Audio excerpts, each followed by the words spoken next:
Welcome to my YouTube channel, guys. I'm West Breton from Luhyia County, a place known as Bumala.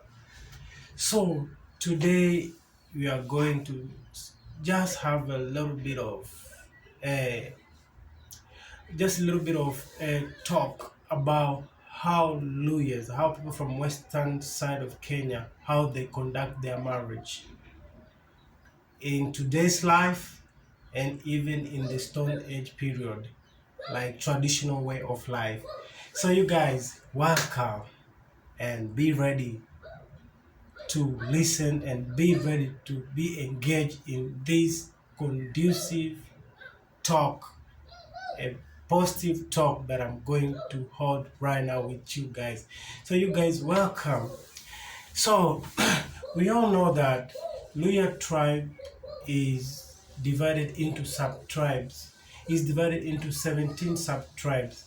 And we know that Bukusu being the largest tribe in Luhyia, in Luhyia community, being located in Bungoma, they are situated in Bungoma, and also Maragoli being situated in Kakamega and Vihiga, Marachi being situated in Busia, Wahai being situated in Busia, Banyala and Samia being situated in Busia. They share the common denominator, they share the common culture and values when a concerning marriages issue. So about courtship in Luhyia land.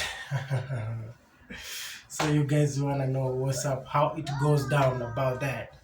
So during courtship, during courtship in Luhyia land, uh, back in the days, even currently, countryside over there in the rural region, there countryside, we still have those kind of practices where the two families, that is girl's family and boy's family, they do what? They negotiate. Are you getting me? They negotiate and be like, they usually be like, they sit down, they be like, who gonna be a good suitor for our boy? Are you getting me, guys? And before a man is allowed to marry, he's supposed to undergo what? He's supposed to undergo circumcision, which is kind of mandatory in Luhyia land. You're just regardless a less man in Luhyia land, in Luhyia community. And Luhyia community is a community in western part of Kenya. So you are regardless a less man in the community if you have not done what? If you have not gone through the rite of what? Circumcision. You're supposed to pass the rite of circumcision in order to be regarded as a man. After passing the rite of circumcision, so that you can be regarded as a man, now you are allowed to look for your sweetheart. In current days, we call them sweethearts. You know, so you're getting out to be a full man, to be a grown up. Now you are supposed to have a family. Are you getting me? So the elders, they usually push you. They push you. They push you. They be like, hey, my son. Right now, since you are old enough, I'm kind of growing old, and my days to the grave are kind of nearer. I want you to find a sweeter. I want to see my grandchildren. So as a man, you're obligated to find someone who is good and who is best for you. Are you getting me? In a scenario where a man is kind of shy, we have some other men who are kind of shy to face ladies. Are you getting? We have those kind of men in our current society. So the elders, they usually go to the what? To the ladies home. Let me say ladies homestead. They usually get over there. They try to convince the lady. They be like, you know what? Our son is kind of so much enticing you, and he have seen that like you are really suitable for him, and would you mind to give him a hand in marriage?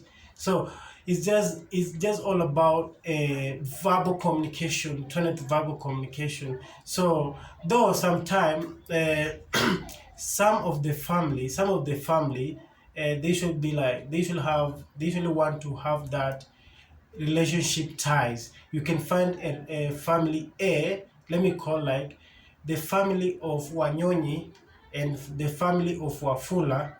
They want to do what? They want to have that bond. So they will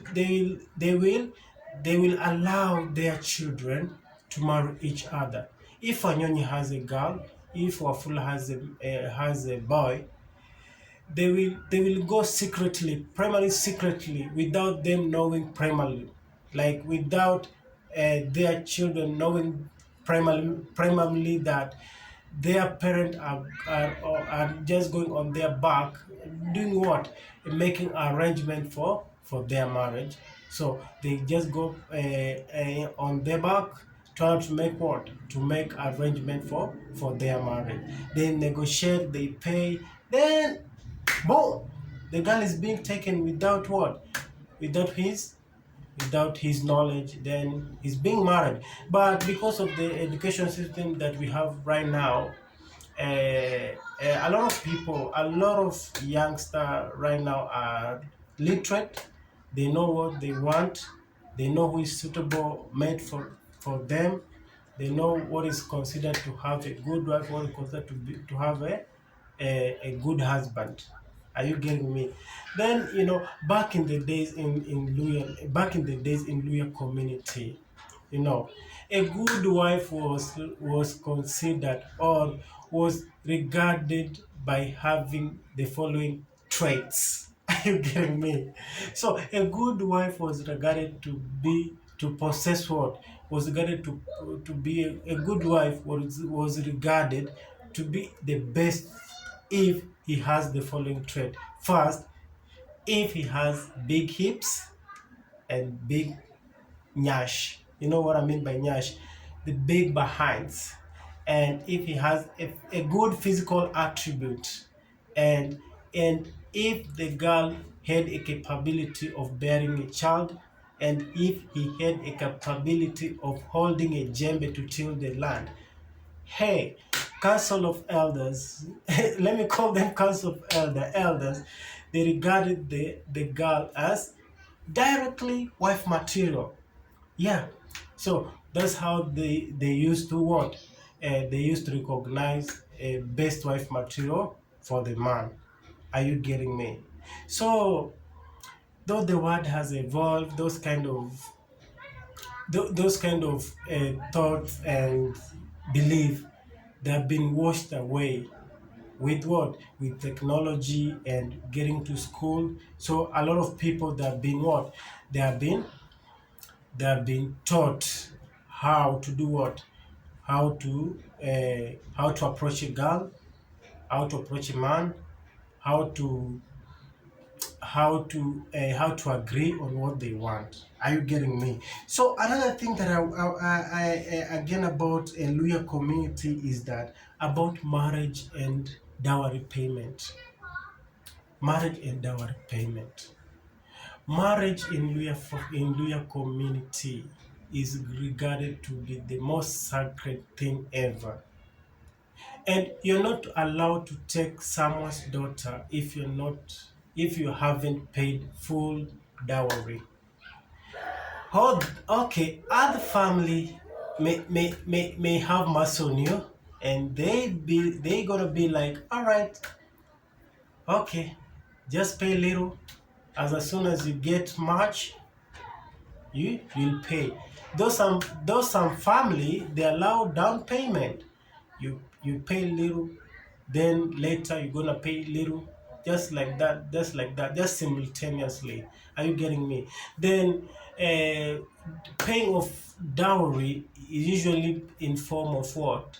In form of cows. In form of cows. And it in form of cows. And physical attribute of the girl, it also contributes a lot how many cows the family will get from what? From the husband side. So the physical attribute and the nature, it also contribute a lot. How many cows she will get. The family side, the girl side, how many cows they will get from the what? From the man's side. So the physical attribute also its effect on it. And you know, some family they usually also allow a dowry in form of cash. Are you getting me? Since we have a financial crisis in our current days, so some family they consider money as source of dowry. Those some there's okay. Those some they still allow what? They still allow a dowry payment in form of cows. And in Luhyia land, if the lady has wife traits, let me tell you guys, 10 cows they're not that really small for this type of girl who has wife traits. Are you getting me? So 10 cows are kind of good. Are you getting me? So dowry payment, before getting to the dowry payment, the the father's side, the man's side, they usually have a word. They usually have a carry talk with the lady's side. Be like, how many cows, how much do they want in how much do they want for the dowry? So they should have a carry talk. Then after all, they get into agreement. Then the day for handing over the dowry is being scheduled. Then the man who is supposed to marry the lady is not allowed to go and pay the dowry. Are you getting me? The man who is supposed to go and do what? Who is supposed to marry the lady is not supposed to go along with others to pay the dowry. Instead, four elderly men with some young men are chosen to go and do what? To go and represent him on his behalf. Are you getting me? Are you getting me, guys? So that's how marriage and dowry payment is being held. Are you getting me, guys? Then we have another issue that is kind of a little bit critical in this situation. In laws, if you are in law, you're not supposed to greet mother-in-law. You're not supposed even to shake hand with your mother-in-law. That will result into being fined. Yeah, yeah, you're not allowed to greet or to shake hand with your mother-in-law. And in case you meet your mother-in-law, maybe at the market, some other family they usually marry at, let me say, closer distance. Like my mom from our homestead to our mom's place is like 10 kilometers. So we okay oftenly we usually meet our what our uncles, um our other niece from the other side, our nephews. So just take that scenario where, okay, you married you married a lady who is kind of little bit a nearby neighborhood. Then accidentally you meet what? You meet your mother-in-law. The first thing you are allowed to do, you are supposed to do what? You're supposed to escape from her face. You're supposed to hide from her face. You're not allowed to be seen. You're not allowed to be seen. You're just supposed to act like you're really busy. You're really busy. Are you getting me, guys? Yeah. And in case you get close contact with mother-in-law, maybe at the mall, at the market, whatever place it is, you're allowed to do some little shopping for her. to show that you're a man, to show that you're the person who is qualified to have what? Who is qualified to have his daughter.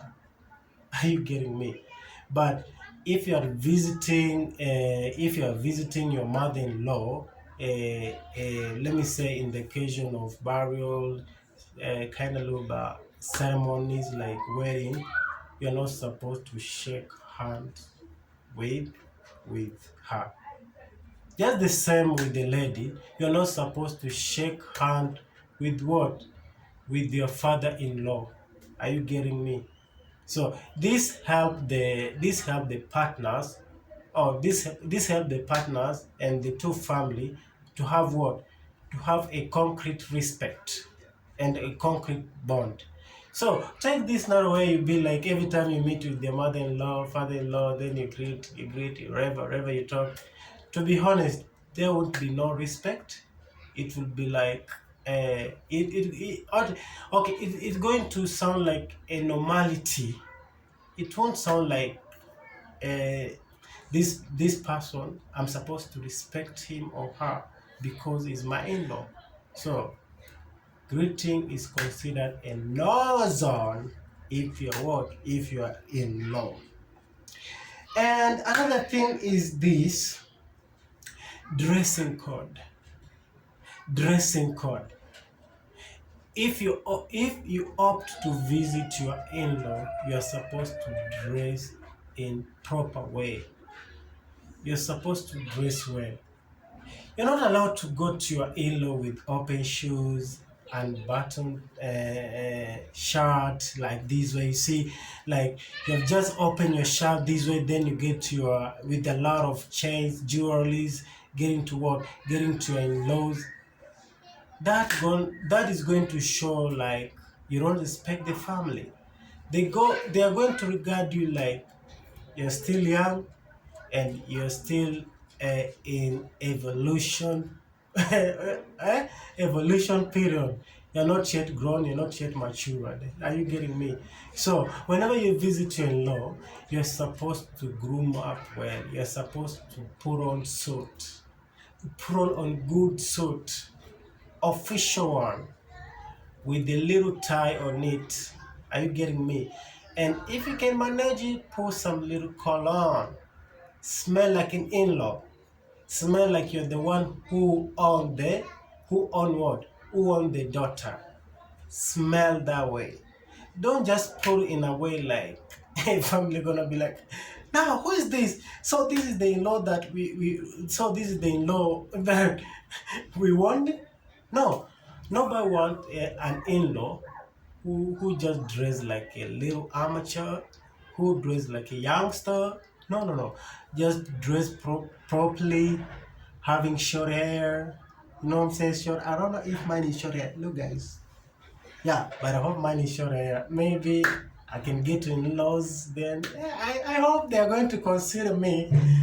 Though I don't like wearing officials, but in that case, who am I? I'm just going to try to work to put on official, and that's the thing. Because what I want, after all, I want the respect to be laid over there. Are you getting me? And if you are in-law during the time of visitation,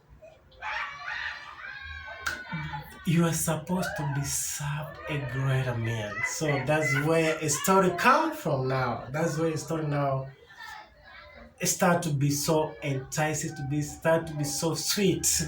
You know, never talk about food and drink in Luhyia land.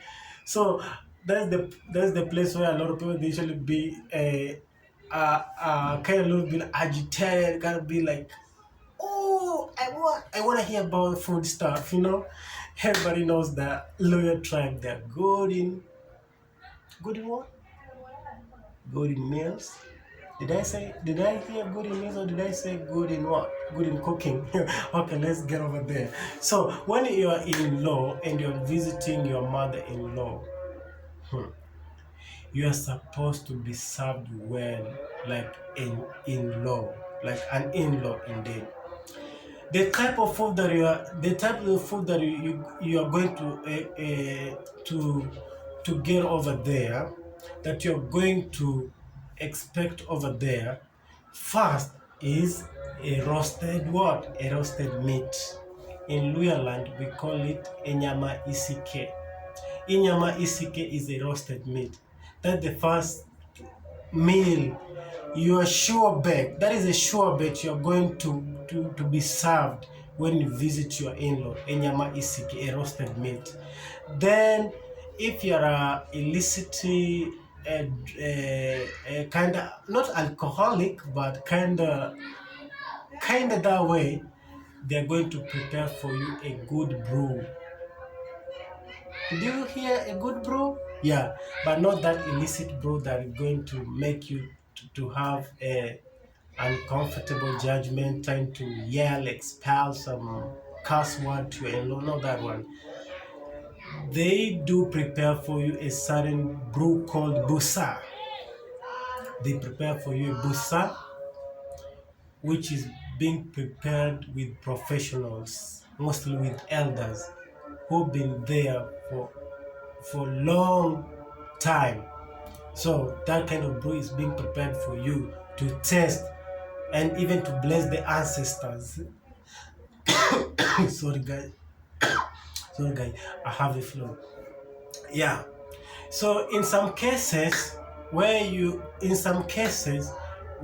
have married a girl from a sanctimonious family, that's a religious family, where they don't consider about brew making, okay, about the drinks, you're gonna be some soda. Mostly, most of the people they usually serve in laws. Uh, they usually serve in laws Coca-Cola soda, Fanta soda. Are you getting me? And imagine after taking a great meal like that is a millet ugali. Ah, guys, have you ever taken a millet ugali? It's so delicious, guys. I wish you guys I'll take you one day to western side of Kenya. God, that kind of meal is so delicious.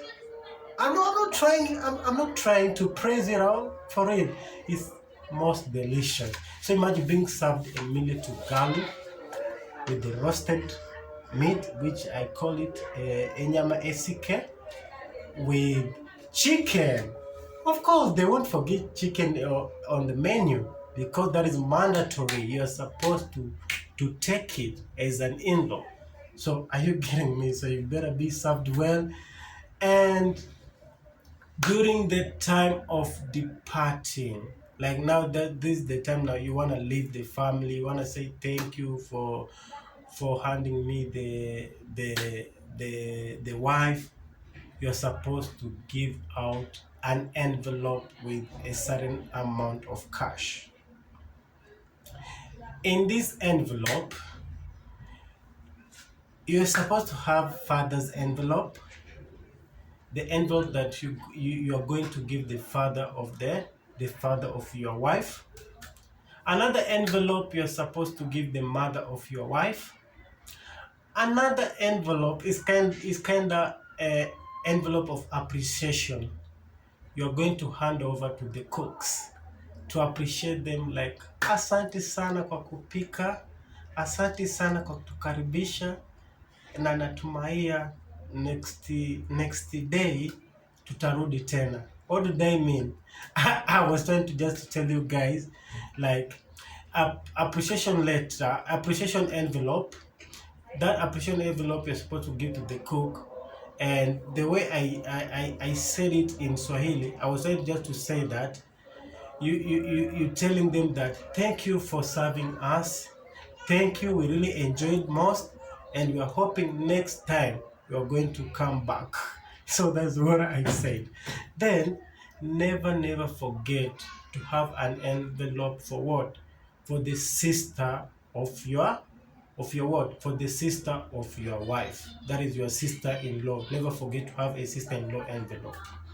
Yeah, that is if your wife has a sister sibling, or a sister or a brother sibling. Never forget to have that kind of an envelope.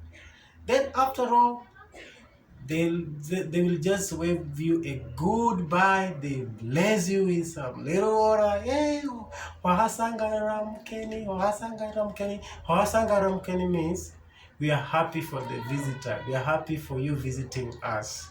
Then you go. Then you are going to depart that place peacefully. You're going to get back to your place. Now back. Now you have gone. Now you have departed from this homestead after this ceremony.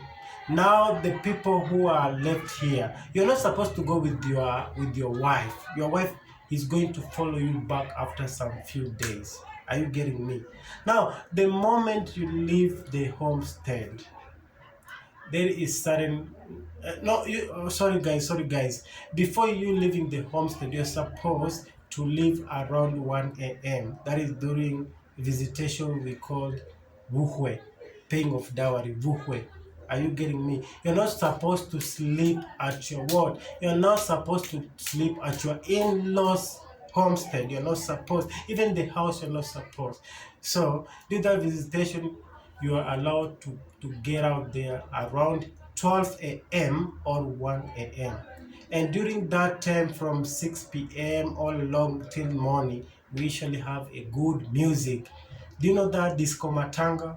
That disco matanga is like a kind of man-made, is a kind of rural theater, home theater, where people they gather during that ceremony. They invite the locals there, they trying to dance, some sort of stuff.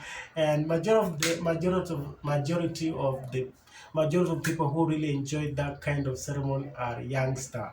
They usually come from long disciplines. Just by listening the tone of the music, they just walk little by little, little by little, until they get a place where the ceremony is being held. And guys, if you wanna know that there is a ceremony somewhere in African culture or in African community, if you are not a tourism navigator, we only have a good navigator in what? In Africa, to show you that there is a ceremony, there is a bash. Are you getting me? A bash is like a ceremony. You are going to be navigated with what? With the local dog. If you walk somewhere, then you find a lot of local dogs over there. Know that something good is cooking over there, guys. Are you getting me, guys? All right, guys. Thank you guys for watching my YouTube channel. By the way, I appreciate a lot for the subscriber, guys. Can we just put in more effort and share until we get into 200 subscribers, guys? Thank you so much for watching this channel, and I appreciate so much, guys. And I hope, guys, that I'm going to bring for you guys the best of the best, guys. Until another time, guys, I don't have much time. It's already late night, guys. Even can't get outside there. You see, it's kind of calm over here. I'm using the light over here. I don't have a good light. I'm using my phone recording, but I hope, inshallah, I'm going to have one. So, guys, thank you for watching my YouTube channel. Until another time. I say what? That is a train. Yeah, that is a train. I live around Ruiru, a place called Kihongoro. Ruiru is in Kiambu County, and Ruiru constituency in Kenya. So, guys, thank you for watching my YouTube channel. Until another time, I say what? Adios.